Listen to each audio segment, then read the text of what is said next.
छछूंदर के सर पे न भाए चमेली, कहाँ राजा भोज कहाँ गंगू तेली, कहाँ राजा भोज कहाँ गंगू तेली। जी हाँ, ये गाना तो आप लोगों ने खूब सुना होगा, कहाँ राजा भोज कहाँ गंगू तेली। लेकिन आज हम आप लोगों को राजा भोज के बारे में बताने चल रहे हैं, उनकी वास्तविकता के बारे में बताने चल रहे हैं। जी हाँ, नमस्कार मेरे शेर शेरनियों, हिंदी की महागाथा में आपका स्वागत है। मैं हूँ श्रीपति यादव और आप लोग देख रहे हैं हिंदी की महागाथा कक्षा 12 हिंदी के सबसे महत्वपूर्ण पाठ में राजा भोज की उदारता से ये पाठ बहुत ही महत्वपूर्ण हो चला है, क्योंकि इस पाठ में राजा भोज की उदारता का जिक्र किया गया है। जी हाँ, राजा भोज जो भोजस्य औदार्यम अर्थात राजा भोज की उदारता के नाम से प्रसिद्ध है, आप लोगों के लिए बहुत ही महत्वपूर्ण होने वाला है। जी हाँ, वीडियो को पहले से ही लाइक कर दीजिए, क्योंकि आज का सेशन बहुत मज़ेदार होने वाला है। देर ना करते हुए तुरंत स्टार्ट करते हैं। राजा भोज की उदारता, जी हाँ, बहुत ही महत्वपूर्ण है। राजा भोज का दरबार लगा हुआ है और सारे द्वारपाल, उनके मंत्री, उनके जो सभी अनुचर, वो सब उनके दरबार में उपस्थित हैं। उसी समय की घटना का जिक्र है, देखते हैं क्या होता है। ततः कदाचित् द्वारपाल आगत्य महाराजं भोजं प्राह। कह रहे ततः तत्पश्चात कदाचित द्वारपाल, कोई द्वारपाल, आगत्य आकर, लेप प्रत्यय का प्रयोग किया गया है, आगत्य आकर, महाराजम भोजम प्राह, महाराज भोज से बोला, देव हे महाराज। फिर से देखिएगा, तत्पश्चात कोई द्वारपाल आकर महाराज भोज से बोला, हे महाराज, कौपीनावशेषो विद्वान द्वारि वर्तते इति। कहा कौपीनावशेषो, लंगोटी मात्र पहने हुए विद्वान, विद्वान द्वारि, द्वार पर वर्तते स्थित है, अर्थात सामने खड़ा हुआ है। कह रहे हैं कि हे महाराज, लंगोटी मात्र पहने हुए विद्वान द्वार पर खड़ा हुआ है। इति, ऐसा द्वारपाल ने राजा भोज से आकर के कहा। राजा प्रवेश है, राजा भोज ने कहा प्रवेश है, प्रवेश कराओ। इति प्राह, ऐसा कहा। राजा भोज ने उस द्वारपाल से कहा कि उस जो लंगोटी मात्र पहने हुए खड़ा हुआ विद्वान है, उसको भीतर लेके आओ, उसको प्रवेश कराओ। ततः प्रविष्टः, तत्पश्चात प्रवेश करता है, तत्पश्चात प्रवेश करता है। कौन? सह कवि, वह कवि। भोजम आलोक्य, और प्रवेश करके राजा भोज को देख करके, अद्य में दरिद्र नाशो भविष्यति, आज मेरी, अद्य में आज मेरी, दारिद्र्य नाशो, दरिद्रता का नाश हो जावे, भविष्यति हो जावेगा, मत्वा मान करके, तुष्टो संतुष्टि के, हर्षाश्रुणि आनंद के आंसू मुमोच में से छोड़ने लगा। जब राजा भोज ने कहा कि उसको प्रवेश कराओ, तब प्रवेश करके उस कवि ने राजा भोज को देख करके कहा कि आज मेरी दरिद्रता का नाश हो जाएगा। ऐसा मान करके वह खुशी के आंसू बहाने लगा, खुशी के आंसू छोड़ने लगा। राजा तम आलोक के प्राह, राजा ने उसे देख करके कहा, क्या कहा?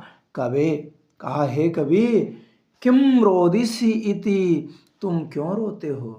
राजा भोज ने उस विद्वान को, उस कवि को देख करके कहा कि हे विद्वान, हे कवि, तुम क्यों रोते हो? ततः कबीर आहा, जिसको तोड़ देंगे तो ततः, तत्पश्चात, कबीराह लिखा है, तो जब इसको तोड़ेंगे तो हो जाएगा कभी आहा, अर्थात कवि ने कहा, राजन, हे महाराज, आकर्ण्य मद गृह स्थितम, सुनिए, मद गृहस्थम, मेरे घर की स्थिति को। कहा कि हे महाराज, मेरे घर की स्थिति को सुनिए, मेरे घर की स्थिति कैसी है ये बताने चल रहे हैं। आये लाजान उच्चैः पथि वचनम आकर्ण्य गृहिणी, शिशोः कर्णो यतनात् सुपिहितवती दीनवदना, मयि क्षीणोपाये यदि कृतं दृशाश्रु बहुले, तदन्तः शल्यं मे त्वमसि पुनरुद्धर्तुम् उचितः। उस कवि ने, उस विद्वान ने राजा भोज से कहा, आए, अरे लाजान उच्चैः, लाजा ले लो, लाजा ले लो, ऐसा ऊंचे स्वर में। पथि, पथिक के कहने पर, वचनम आकर्ण, वचन को सुन करके, बात को सुन करके, गृहिणी, मेरी पत्नी ने, मेरी स्त्री ने कहा कि हमारे घर के बगल से कोई पथिक जोर जोर से चिल्लाते हुए कह रहा था कि अरे लाजा ले लो, लाजा ले लो। लाजा, अच्छा एक चीज़ आप लोग सोच रहे हैं, लाजा क्या है? लाजा, जैसे धान के द्वारा चावल बनता है तो उससे लाई बनती है, तो धान के द्वारा जो है उसको वैसे भूने जाने पर जो तैयार होता है उसे खील कहा जाता है, या उसे ही लाजा कहा जाता है, और आसान करें तो उसे लावा कहा जाता है। अब आप लोग समझ गए होंगे। तो वो कवि कहता है राजा भोज से कि हे महाराज, मेरे घर की बगल वाली गली से एक व्यक्ति लाजा बेचने वाला या खीले बेचने वाला या लावा बेचने वाला जा रहा था और ज़ोर ज़ोर से चिल्ला चिल्ला कर कह रहा था कि लाजा ले लो, लाजा ले लो। उसकी वाणी को, उसकी बातों को सुन करके मेरी धर्म पत्नी ने शिशो, मेरे बच्चों के कर्णों, कानों को यतनात, यत्न पूर्वक सुपहितवती, बंद कर लिया, दीन वदना, दीन मुख वाली। तो ये बात सुन करके दीन मुख वाली मेरी धर्म पत्नी ने, दीन मुख वाली मेरी धर्म पत्नी ने मेरे बच्चों के कानों को यत्न पूर्वक भली भांति अच्छी तरह से बंद कर दिया। क्यों बंद कर दिया? कि कहीं ऐसा ना हो कि मेरे बच्चे उसकी आवाज़ को सुने और वो लावा या खीले मांगने की जिद करें, तो मेरे पास पैसे नहीं हैं, तो मैं अपने बच्चों को वो खीले या वो लावा कैसे दे पाऊंगा। इसीलिए मेरी पत्नी ने मेरे बच्चों के कानों को यत्नपूर्वक भली भांति अच्छे से बंद कर दिया कि मेरे बच्चे उसकी आवाज़ को सुने ही ना। ये दुर्दशा है मेरे घर की। और आगे क्या कह रहे हैं? मयि क्षीण उपाय यदि कृतम दृशाश्रु बहुले, और कहा कि मुझ क्षीण उपाय वाले, अर्थात जिसके पास कोई उपाय नहीं है, यदि कृतम दृशाश्रु बहुले, आंखों में आंसुओं को लिए हुए मेरे ऊपर जो दृष्टि डाली। कहा कि आंखों में आंसुओं को लिए हुए मेरे ऊपर जो दृष्टि डाली, तदंतः शल्यम, वह मेरे अंतःकरण में, मेरे अंतःकरण में कांटे की भांति चुभ रही है।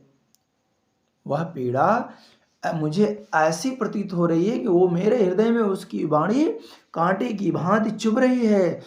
त्वमसि पुनरुद्धर्तुम उचितः, तुम ही अर्थात आप ही मेरा पुनरुद्धार करने में सक्षम हो, मेरी दुर्दशा का निवारण करने में आप ही सक्षम हो। तो आप मेरा पुनरुद्धार कीजिए, आप मेरा कल्याण कीजिए। जब यह बात उस कवि ने राजा भोज के सामने कहा, तब राजा क्या कह रहे हैं? राजा शिव शिव इति उदीरयन् प्रत्यक्षरम लक्ष्यम दत्त्वा प्राह। राजा ने शिव शिव इति उदीरयन्, ऐसा कहते हुए प्रत्यक्षरम लक्ष्यम दत्त्वा, प्रत्येक अक्षर पर लाख मुद्राएं दे करके प्राह, बोले या कहा, त्वरितम गच्छ गेहम, शीघ्र घर जाओ, कहा जल्दी से जल्दी तुम अपने घर जाओ, त्वद गृहिणी खिन्ना वर्तते, तुम्हारी पत्नी दुखी होगी। कहा कि तुम जल्दी से जल्दी अपने घर जाओ, तुम्हारी पत्नी दुखी होगी। अन्यदा भोजा, दूसरे दिन राजा भोज श्री महेश्वरम नमितुम, श्री भगवान शंकर को नमस्कार करने के लिए शिवालयम अभ्यगच्छत, शिव जी के मंदिर गए थे। दूसरे दिन राजा भोज भगवान शंकर को प्रणाम करने के लिए, उनका पूजन करने के लिए शिव जी के मंदिर गए हुए थे।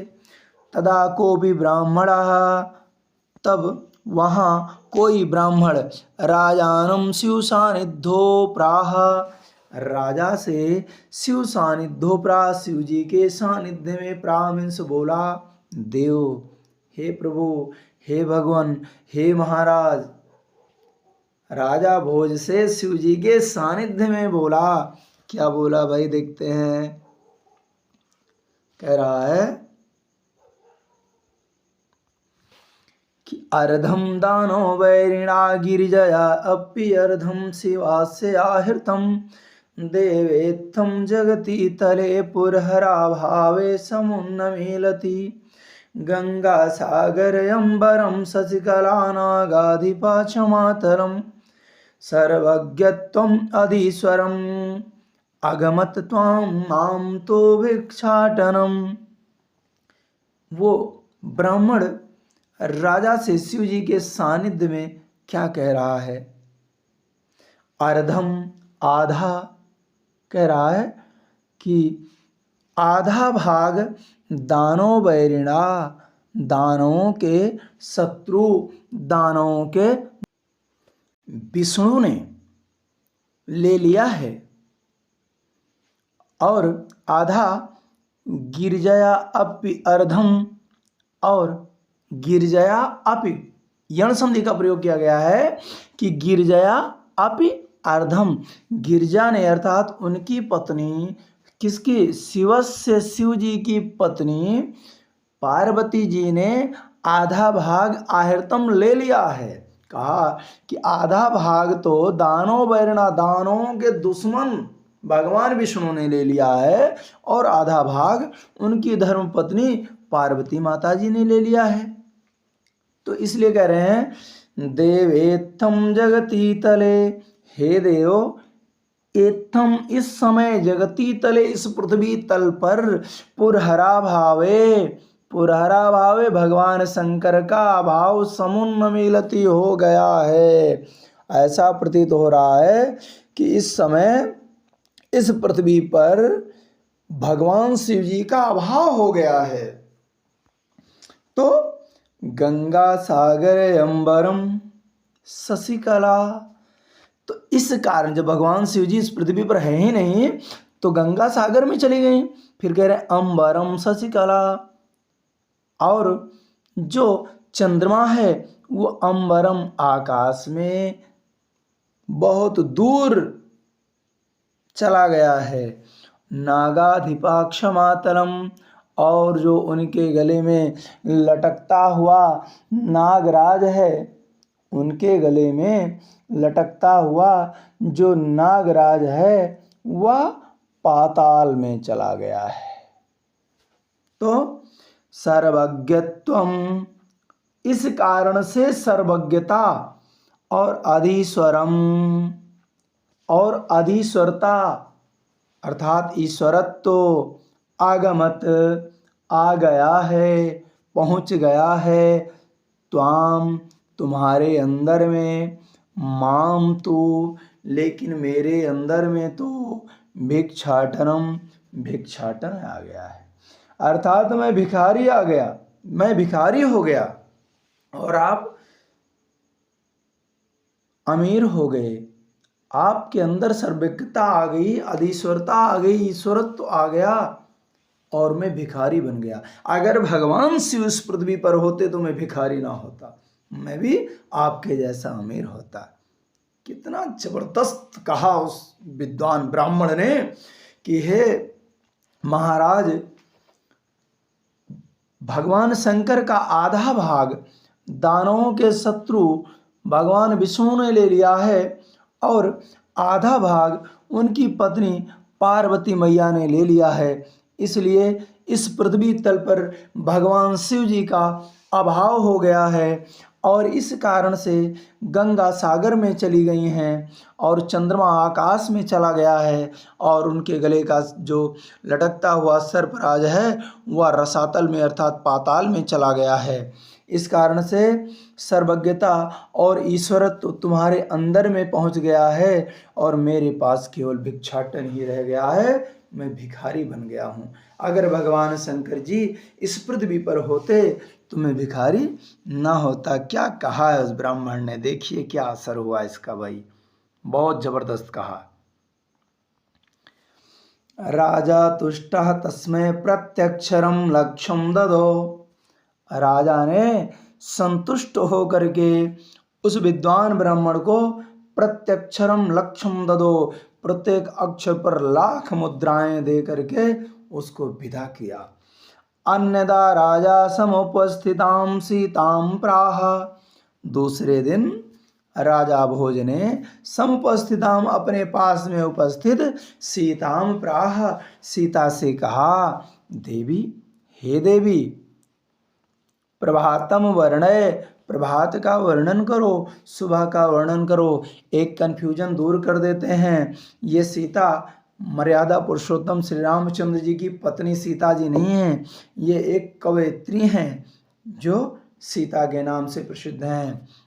उनसे राजा भोज ने कहा कि हे देवी, प्रभात का वर्णन करो, सुबह सुबह का वर्णन करो। जब ऐसा कहा तो सीता प्राह, तब सीता ने कहा, क्या कहा, विरल विरलाः स्थूलाः ताराः कलावयु सज्जनाः मनयु मुनेः सर्वत्रैवोपसन्नं भूनभः अप्सरति चाध्वान्तं चित्तात् सतामयो दुर्जनः व्रजति चानिशा क्षिप्रं लक्ष्मीन अनुद्यमिनामयो। कहा कि विरल विरलाः, दूर दूर, अर्थात कोई कोई बहुत दूर दूर पर, स्थूलास ताराः, मोटे मोटे अर्थात बड़े बड़े तारे, कलावयु, अयादि संधि एचो यवायाव संधि का प्रयोग किया गया है, कलौ धन यु, कलावयु अर्थात कलयुग के सज्जनों की भांति, जैसे कलयुग में सज्जन हैं, कलावयु सज्जना, कलयुग में सज्जनों के समान। क्या हो रहा है, मनयु मुने हैं, मुनियों के मन की भांति, सर्वत्रैव प्रसन्नम भूनभा, आकाश प्रसन्न हो गया है। कहा कलयुग के सज्जनों की भांति आकाश में मोटे मोटे विरल विरल दूर दूर जो है तारे दिखाई पड़ रहे हैं और ऋषियों या मुनियों के मन की भांति आकाश सब जगह प्रसन्न नजर आ रहा है। तो अप्सरति चाध्वान्तम चित्तात सतामयो दुर्जनः। कहा कि सतामयो दुर्जना, संतों के चित्त से दुष्टों के जैसे अपसरति चाध्वान्तम, अंधकार दूर, अपसरति दूर हो रहा, ध्वान्तम अंधकार। कहा कि अंधकार दूर हो रहा है कैसे, जैसे सज्जनों के चित्त से दुर्जन दूर हो जाते हैं, सज्जनों के पास दुष्ट नहीं रह सकते हैं, अगर दुष्ट रहेंगे तो उनकी दुष्टता नहीं रहेगी। तो जिस प्रकार से सज्जनों के चित्त से दुष्ट दूर हो जाते हैं, उसी प्रकार से अंधकार दूर हो रहा है। ब्रजति चा निशा क्षिप्रम, और ब्रजति बीत रही है, समाप्त हो रही है, निशा रात्रि क्षिप्रम शीघ्रता के साथ, लक्ष्मी अनुद्यामन्युम, तोड़ेंगे इसको, लक्ष्मी अनुद्यमी नाम यु, अनुद्यमी लोगों की लक्ष्मी की तरह, अर्थात जो लोग उद्यम नहीं करते, काम नहीं करते, उद्योग नहीं करते, तो जैसे उनके पास से धन धान्य दूर हो जाता है, उसी प्रकार से रात्रि शीघ्रता से समाप्त हो रही है, दूर हो रही है। फिर से देख लीजिए सीता जी क्या कहती हैं कि दूर दूर मोटे मोटे या बड़े बड़े तारे कलयुग के सज्जनों की भांति आकाश में दिखाई पड़ रहे हैं और मुनियों के मन की भांति आकाश सब जगह साफ नजर आ रहा है, प्रसन्न नजर आ रहा है, तथा सज्जनों के चित्त से दुर्जनों की तरह अंधकार दूर हो रहा है और अनुद्यमी लोगों की लक्ष्मी की तरह रात्रि या निशा शीघ्रता से समाप्त होती चली जा रही है, नष्ट होती चली जा रही है। तो जब सीता जी ने ये सुबह सुबह इस प्रकार का सुबह के वर्णन से युक्त जब ये पंक्तियां रखी, तब राजा भोज ने क्या किया, देखिए भाई। राजा तस्य लक्ष्यम दत्वा कालिदासम प्राह, राजा ने सीता जी को लाख मुद्राएं दे करके कालिदासम प्राह, कालिदास से कहा, सखे तुम अभी प्रभातम वर्णयति, तुम भी प्रभात का वर्णन करो, सुबह का वर्णन करो। कहा, हे मित्र तुम भी सुबह का या प्रभात का वर्णन करो। तथा कालिदासा प्राह, तब कालिदास ने कहा, क्या कहा भाई कालिदास ने, देखते हैं कालिदास क्या कहते हैं। ये वही कालिदास हैं जो उपमा के लिए प्रसिद्ध हैं। सारा संसार कालिदास को उपमा के लिए प्रसिद्ध है, ऐसा जानता है। कालिदास क्या कहते हैं, अभूत प्राची पिंगा रसपतिरयु प्राप्य कनकम गतच्छायस चंद्रो बुध जनयु ग्राम्य सदसी क्षणम क्षीणास तारा नृपतय इवानु अनुद्यम पराः नादीपा राजन्ते द्रविण रहिता नाम युगुणाः। जी हाँ, इसको समझने से पहले अब तक आप लोगों ने वीडियो को लाइक नहीं किया तो लाइक ठोको भाई, हाँ। और अगर चैनल पर पहली बार आए हुए हैं तो चैनल को सब्सक्राइब कर लीजिए और बगल में घंटा जरूर दबाइए, जिससे हमारे हर एक वीडियो की नोटिफिकेशन आप लोगों के पास फटाक से पहुंच जाए। और अपने दोस्तों के पास शेयर भी कर दीजिए भाई। देखिए कह रहे हैं, अभूत प्राची पिंगा, अभूत प्राची पिंगा हो गई है पूर्व दिशा, पिंगा पारे की भांति पीली, करें रसपति रयु प्राप्य कनकम। कहा कि जो पूर्व दिशा है वह सुवर्ण के जैसे रंग को प्राप्त करके पारे की भांति पीली हो रही है। कैसे, सोने में थोड़ी सी पीतिमा रहती है, तो सोने का साथ पा करके जैसे पारा जो है वो पीला पीला हो जाता है। तो वही कह रहे हैं कालिदास जी, उपमा अलंकार से भरपूर पंक्तियां हैं कि अभूत प्राची पिंगा, पूर्व दिशा पीली हो रही है, रस पतिर यो प्राप्य कनकम, सुवर्ण को प्राप्त करके पारे की भांति, जैसे सुनहरे रंग को प्राप्त करके पारा पीला होता है, उसी प्रकार से पूर्व दिशा पीली हो रही है। और गतच्छायस चंद्रो बुध जनयु ग्राम्य सदसी, गतच्छायस चंद्रो, चंद्रमा कांतिहीन हो रहा है। कैसे, बुध जन यु, बुद्धिमानों के जैसे, कहा ग्राम में सदसी, गंवारों की सभा में, कहा गंवारों की सभा में बुद्धिमानों की तरह चंद्रमा कांतिहीन हो रहा है। कहते हैं जहां 10 भेड़ी वहां एक गणरिया सही।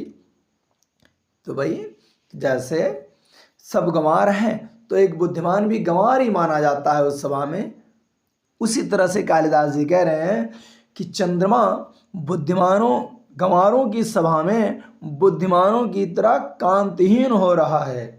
और क्षणम क्षीणास तारा, प्रत्येक क्षण तारे क्षीण हो रहे हैं, अपनी कांति को खो रहे हैं।